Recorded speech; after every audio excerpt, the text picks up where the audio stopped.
Election ചാനലിൽ political ഡെസ്കിൽ നിന്നും മനു ഭരത്താണ് ഇന്ന് എന്നോടൊപ്പം ചേരുന്നത്. മനു, വളരെ പ്രധാനപ്പെട്ട ഒരു തെരഞ്ഞെടുപ്പാണ് ബി ജെ പിയെ സംബന്ധിച്ചിടത്തോളം ഇത്. ബി ജെ പി മൂന്നാം തവണയും ഭരണ തുടർച്ച ഉറപ്പു പറയുന്നു. 370 സീറ്റുകൾ ബി ജെ പി മാത്രം നേടും, 400-ലധികം സീറ്റുകൾ എന്ന അവകാശവാദം കൂടി NDA മുന്നോട്ട് വയ്ക്കുകയാണ്. ഏറ്റവും ഒടുവിൽ ആന്ധ്രാപ്രദേശിലൊക്കെ അതിവേഗത്തിലുള്ള സഖ്യനീക്കങ്ങൾ നടക്കുന്നുണ്ട്. അതുകൊണ്ട് ഒരു പക്ഷേ ഈ 400+ എന്നത് ആ സംസ്ഥാനങ്ങളെ കൂടി ചേർത്താണ് പറയുന്നത് എങ്കിൽ പോലും ഈ ദക്ഷിണേന്ത്യൻ സംസ്ഥാനങ്ങളിൽ കേരളം, തമിഴ്നാട്, കർണാടകം, ആന്ധ്രാപ്രദേശ്, തെലങ്കാന ഉൾപ്പെടെയുള്ള സംസ്ഥാനങ്ങളിൽ ബി ജെ പിക്ക് 2019 അപേക്ഷിച്ച് സീറ്റ് നിലയിൽ കാര്യമായ പ്രകടമായ മാറ്റങ്ങൾ വരുത്താൻ മോദിയുടെ സന്ദർശനത്തിലൂടെ സാധിക്കും എന്ന് പൊതുവെ വിലയിരുത്തപ്പെടുന്നുണ്ട്. ഈ മണ്ഡലങ്ങളിലെല്ലാം ബി ജെ പി നേതാക്കൾ അവകാശപ്പെടുന്നത് മോദി പ്രഭാവം വളരെ ശക്തമായി ഉണ്ട് എന്നതാണ്. അത് വരുന്ന തെരഞ്ഞെടുപ്പിൽ അദ്ദേഹം തന്നെയാണ് എല്ലായിടത്തെയും സ്റ്റാർ ക്യാമ്പയിനർ. അപ്പോൾ ദക്ഷിണേന്ത്യയിൽ എടുത്താൽ എല്ലായിടത്തും ഉള്ള അവിടെ അതാത് സ്ഥലങ്ങളിലെ നേതാക്കളെക്കാളൊക്കെ വളരെ മുന്നിലാണ് പ്രധാനമന്ത്രിക്കുള്ള വ്യക്തിപ്രഭാവം എന്ന് ഒരു തരത്തിൽ നമുക്ക് അംഗീകരിക്കേണ്ടി വരുന്ന ഒരു കാര്യം തന്നെയാണ്. അതിൽ ഈ ദക്ഷിണേന്ത്യൻ സംസ്ഥാനങ്ങളിൽ പക്ഷേ ബി ജെ പിക്ക് ഒരു മെച്ചപ്പെട്ട പെർഫോമൻസ് കാഴ്ചവെക്കാൻ കഴിഞ്ഞില്ലെങ്കിൽ ഈ മോദി തരംഗം രാജ്യത്തെമ്പാടുമുണ്ട് എന്ന പ്രയോഗം പക്ഷെ തെരഞ്ഞെടുപ്പ് കഴിയുമ്പോൾ ഫലപ്രദമാകില്ല. അത് മുന്നിൽ കണ്ടുകൊണ്ടാണ് ഈ ദക്ഷിണേന്ത്യ കേന്ദ്രീകരിച്ച് ഓപ്പറേഷൻ സൗത്ത് ഇന്ത്യ എന്ന തരത്തിൽ ബി ജെ പി വലിയ പ്രവർത്തനങ്ങൾ നടത്തുന്നത്. അതുമായി ബന്ധപ്പെട്ട് അതായത് കൂടുതൽ ആളുകളെ ബി ജെ പിയിലേക്ക് കൊണ്ടുവരാൻ ശ്രമം നടത്തുന്നു. അതിന് നേരിട്ട് ഡൽഹിയിൽ നിന്ന് തന്നെ ചുക്കാൻ പിടിക്കുന്നു. അങ്ങനെ ഈ കാര്യങ്ങൾ അവിടെ നിന്ന് നടത്തണം. ബി ജെ പിയെ സംബന്ധിച്ചിടത്തോളം കർണാടകയിൽ അവർക്ക് ഒരു ബേസ് ഉണ്ട്, അവിടെ വേണമെങ്കിൽ അവർക്ക് വിജയിച്ച് കയറാം. മറ്റ് ഒരു സംസ്ഥാനം എന്ന് പറയുന്നത് തെലങ്കാനയാണ്. അവിടെയും കഴിഞ്ഞ തവണ ബി ജെ പിക്ക് 4 സീറ്റ് കിട്ടിയിട്ടുണ്ട്. ആ ഒരു ബേസ് അവിടെയും ഉണ്ട്. ആന്ധ്രാപ്രദേശിൽ ഇത്തവണ ഒരു ചെറിയ മുന്നേറ്റം നടത്താൻ കഴിയുന്നത് അത് TDPയുമായി സഖ്യം ചേർന്നതുകൊണ്ട് സ്വാഭാവികമായി എന്തെങ്കിലും നടത്താൻ പവൻ കല്യാണിന്റെ പാർട്ടിയുമായി ധാരണയിലെത്തി ഉണ്ട്. അപ്പോൾ സ്വാഭാവികമായി ഇനി ബി ജെ പിയെ സംബന്ധിച്ചിടത്തോളം ബി ജെ പിക്ക് ഏറ്റവും പ്രധാനപ്പെട്ട 2 ഇടങ്ങൾ എന്നത് കേരളവും തമിഴ്നാടുമാണ്. ഇവിടെ ഈ കേരളത്തിൽ ഇതുവരെ അക്കൗണ്ട് ഓപ്പൺ ചെയ്യാൻ കഴിഞ്ഞിട്ടില്ല. തമിഴ്നാട്, കന്യാകുമാരിയിലൊക്കെ ജയിച്ചത് കഴിഞ്ഞ തവണ എല്ലാം നഷ്ടപ്പെടുകയും ചെയ്തു. അപ്പോൾ ഈ 2 മണ്ഡലങ്ങളിൽ എന്തെങ്കിലും കാര്യമായ ഒരു പ്രകടനം എന്തെങ്കിലും ഉണ്ടാക്കാൻ കഴിയുന്നതായിരിക്കും കൂടുതൽ എളുപ്പം എന്നതാണ് ബി ജെ പിയുടെ ഒരു കണക്കുകൂട്ടൽ. അതിനുവേണ്ടിയുള്ള ശ്രമം. ഇലക്ഷൻ ചാനൽ വിശദമായി കടക്കുമ്പോൾ അത് തന്നെയാണ് പരിശോധിക്കുന്നത്. ആദ്യം നോക്കാം കേരളത്തിലെയും തമിഴ്നാട്ടിലെയും ബി ജെ പിയുടെ പ്രതീക്ഷകൾ സംബന്ധിച്ച വിശദാംശങ്ങൾ. അങ്ങനെ പരിശോധിക്കുമ്പോൾ നമുക്ക് ദക്ഷിണേന്ത്യയിലെ 132 സീറ്റുകൾ അതാണ് ബി ജെ പി കൃത്യമായി ലക്ഷ്യം വയ്ക്കുന്നത്. ആ 132 സീറ്റുകളിലേക്ക് വിശദമായി ഞങ്ങൾ കടക്കുകയാണ്. അതിൽ ആന്ധ്രാപ്രദേശ്, കർണാടകം, തെലങ്കാന എന്നീ സംസ്ഥാനങ്ങൾ വളരെ പ്രധാനപ്പെട്ടതാണ് ബി ജെ പിയെ സംബന്ധിച്ചിടത്തോളം.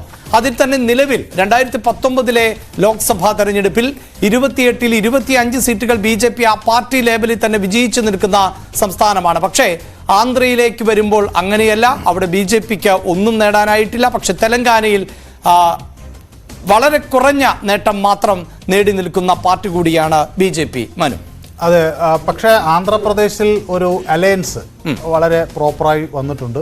കർണാടകയിൽ കഴിഞ്ഞ തവണ 25 സീറ്റുകൾ നേടാൻ കഴിഞ്ഞിട്ടുണ്ട്. ഈ തവണ ജനതാദളുമായി ഒരു സഖ്യം ഉണ്ട്.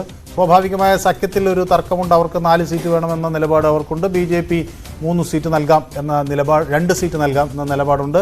മറ്റൊന്ന് മാണ്ഡ്യയാണ്, ഹിസാർ. അവരുടെ ഓൾറെഡി കർണാടകയിൽ ജനതാദൾ എസിനുള്ള സീറ്റാണ്.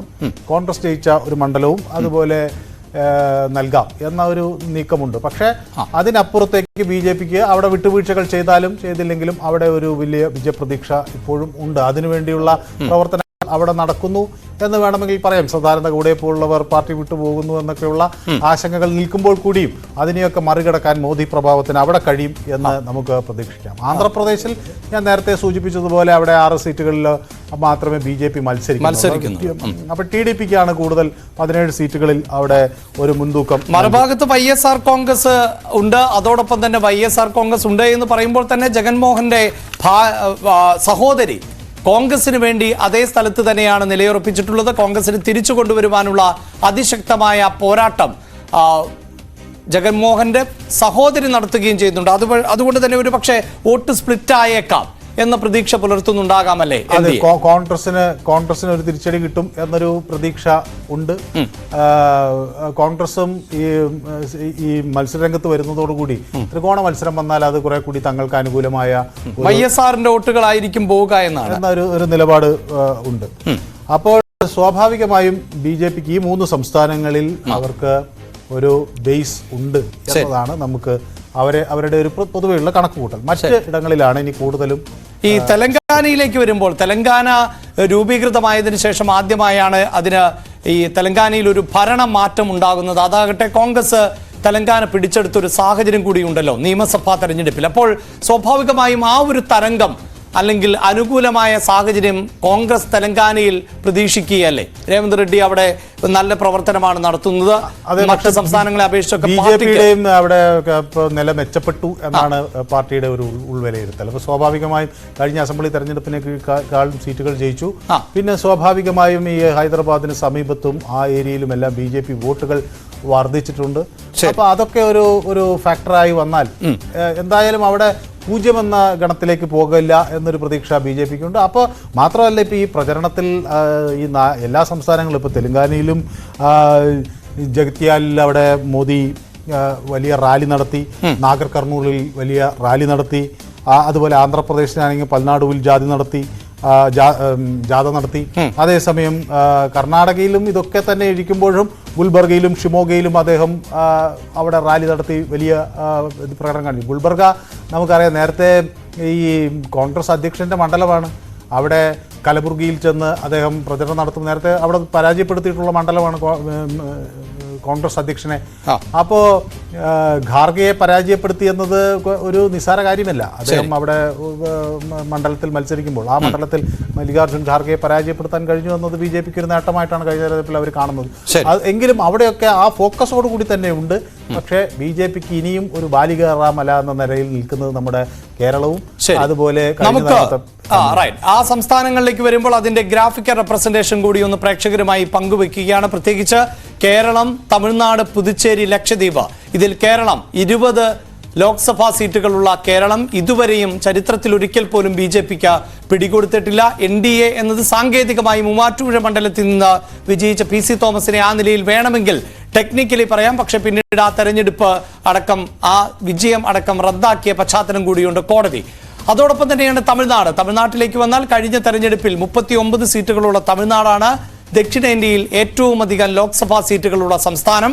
ആ സംസ്ഥാനത്ത് BJPക്ക് 2019 കാര്യമായ നേട്ടം ഒന്നും ഉണ്ടാക്കാനായില്ല. അവിടെ മനു സൂചിപ്പിച്ചതുപോലെ 0 എന്ന ഗണത്തിൽ ആയിരുന്നു തമിഴ്നാട്. പിന്നീട് പുതുച്ചേരിയും ലക്ഷദ്വീപും ഓരോ സീറ്റുകൾ വീതമുള്ള പ്രദേശങ്ങളാണ്.